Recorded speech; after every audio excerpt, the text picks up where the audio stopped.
Hi, my name is Chris. Today I want to talk about Pembrolizumab. This is the most common anti-cancer drug on the market. It's also called Pembro. It is a monoclonal antibody to PD-1, which is programmed death 1, a receptor commonly found on T cells.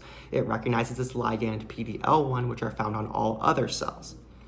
When it recognizes each other, the T cell becomes more quiescent and more tolerable, but in the absence of recognition, that T cell becomes more upregulated, releasing more cytokines and more inflammation.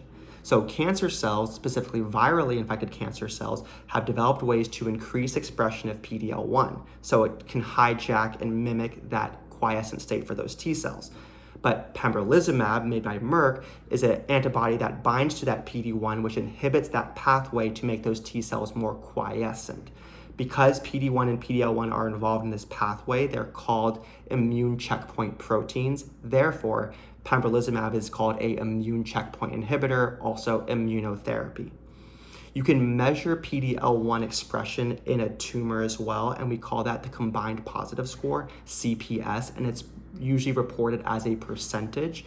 And the way it looks at it is it stains a bunch of cells on a tumor slide, and it looks and counts for all the cells that have PD-L1 expression. Tumor cells, lymphocytes, macrophages, everything. And it divides it by the total number of viable tumor cells.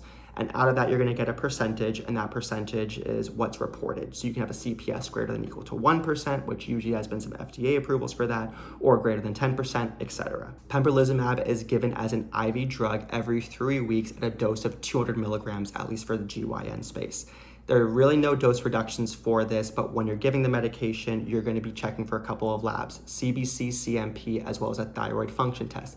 And that's because the most common side effects for Pembro include diarrhea, around 10%, fatigue, but also hypothyroidism, which studies have found around 10% as well. The clinically concerning side effects are a lot of your itises with Pembro. So this is going to be your hepatitis, nephritis, pneumonitis. You can also get SJS as well. When you're looking at those labs, some of the hold parameters would include LFTs greater than 3 times the upper limit of normal, or bilirubin greater than 1.5. When you're thinking about Pembrolizumab, at least in the GYN space, some of the main trials you should be thinking about are Keynote 158, which I'll go into a different video, but that was looking at single agent Pembrolizumab in a phase 2 setting for solid tumors. It was 27 different ones, but it was looking at the objective response rate, which is a thing that you get off of RECIST criteria. If you don't know what that is, you can look at my RECIST video where I kind of go into ORR. And aside from Keynote 158 would also be GYO 18. And 18 was also a study that came out as well, and that was looking specifically at endometrial cancer with administration of immunotherapy, Pembrolizumab. And that's a simple breakdown of Pembro. The more you know.